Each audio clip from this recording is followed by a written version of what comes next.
Hello doctor, आज मैं आपको Axon pediatric software upgrade features के बारे में बताऊंगी जो रिलीज ऑफ वर्जन 2021 में है,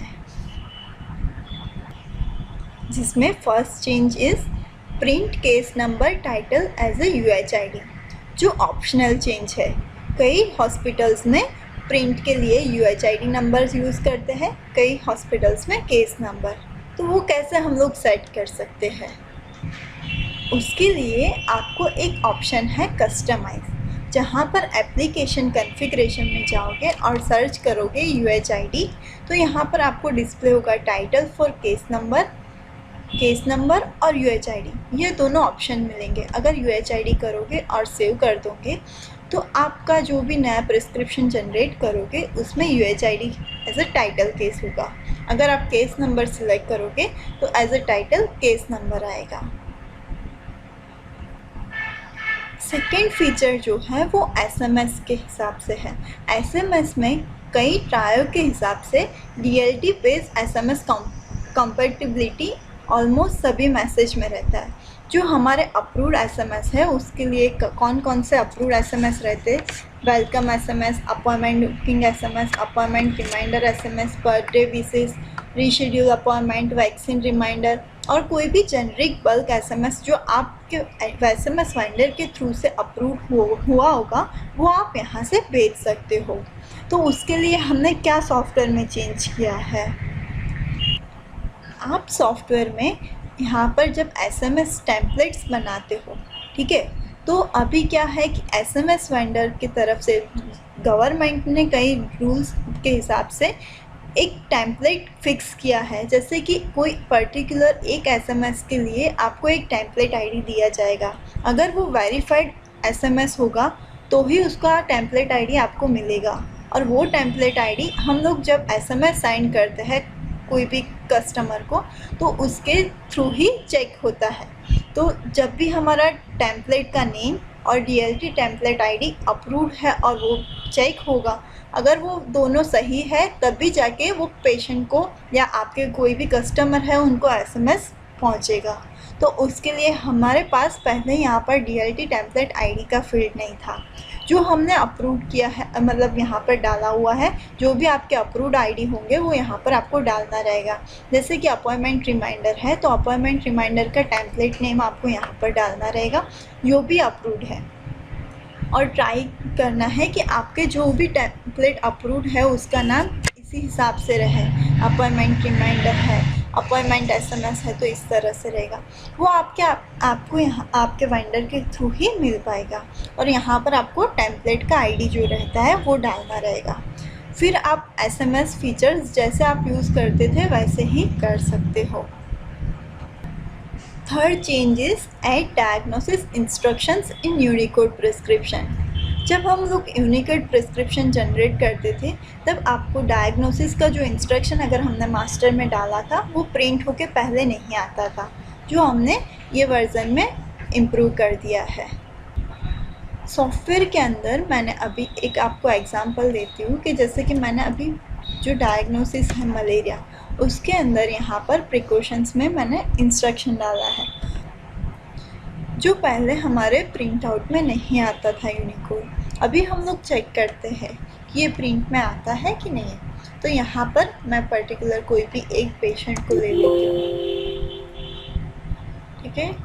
यहाँ पर मैं उनका डायग्नोसिस सिलेक्ट करती हूँ, जैसे कि ये पेशेंट को मैं डालती हूँ मलेरिया, ठीक है।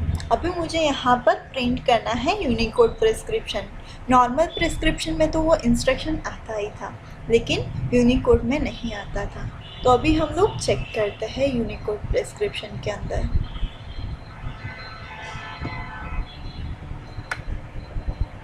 आप देख सकते हो यहाँ पर नीचे एडवाइस में वो आपने जो भी इंस्ट्रक्शन डाला था वो आने लगा है। तो ये कई डॉक्टर्स यूज़ करते थे फीचर्स, तो उनके लिए ये बहुत ही यूज़फुल फीचर है। One major change in this version is performance improvement for the Unicode prescription. यहाँ पर आपको पहले जो प्रिस्क्रिप्शन निकालते थे, कई डॉक्टर्स की रिक्वायरमेंट थी कि ये फास्ट नहीं हो रहा है, इसके लिए कई डॉक्टर्स यूनिकोड प्रिस्क्रिप्शन नहीं यूज़ करते थे, जो कि बहुत ही यूज़फुल था उनके लिए, क्योंकि इसमें मल्टी लैंग्वेज प्रिस्क्रिप्शन जनरेट कर पाते थे, ठीक है। लेकिन टाइमिंग की वजह से बहुत सारे डॉक्टर्स ये फीचर यूज़ नहीं करते थे। तो अभी हमने उसमें बहुत ही अच्छा इम्प्रूवमेंट ला दिया है, जैसे कि वो 3-4 सेकेंड्स में ही प्रिस्क्रिप्शन जनरेट हो जाता है। अभी आपने देखा ही होगा जो मैंने प्रिस्क्रिप्शन जनरेट किया था, राइट, वो बहुत ही फास्ट हो गया था। अगेन मैं आपको दिखाती हूँ कि जैसे ये एक प्रिस्क्रिप्शन बनाया हुआ है, उसको मैं यहाँ पर जनरेट करती हूँ। ये विदिन 3 to 4 सेकेंड्स में आपका प्रिस्क्रिप्शन जनरेट हो जा रहा है। तो बहुत ही अच्छा इम्प्रूवमेंट हमने ये वर्जन में कर दिया है for the Unicode prescription. One more change is export to Excel for the vaccine stock report. पहले हम लोग वैक्सीन का स्टॉक था उसका रिपोर्ट एक्सेल में एक्सपोर्ट नहीं कर पाते थे, तो अभी वो भी हमने इम्प्रूव कर दिया है। उसके लिए आपको रिपोर्ट में जाना है, यहाँ पर वैक्सीन रजिस्टर, ठीक है, यहाँ पर आप वैक्सीन का जो स्टॉक है सिलेक्ट करके उसको एक्सेल में जनरेट कर सकते हो।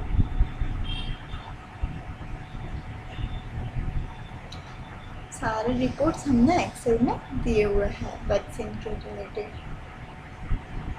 यहाँ से आप एक्सेल में एक्सपोर्ट कर सकते हो। उसके अलावा हमने यहाँ पर रिपोर्ट में वैक्सीन यूसेज रजिस्टर जो है उसके लिए भी एक्सेल का ऑप्शन दिया हुआ है। One major changes schedule auto database backup. तो अभी ये जो रहता है वो डेटाबेस से ऑटोमेटिकली होता है, जैसे ही आपका सॉफ्टवेयर अपग्रेड होगा वो ऑटोमेटिकली ऑटो बैकअप सेट हो सकता है। लेकिन अगर आपके सिस्टम में कुछ इश्यू की वजह से ऑटो बैकअप नहीं हो रहा है तो वो आपको डेली बेसिस पे चेक कर लेना चाहिए। जब भी आपका सॉफ्टवेयर अपग्रेड होता है उसके बाद बैकअप ऑटोमेटिक होता है। अगर कुछ भी इश्यू की वजह से नहीं होता है तो आप हमें कांटेक्ट भी कर सकते हो या फिर आपके सिस्टम में जो इश्यू है उसको भी चेक करवा सकते हो।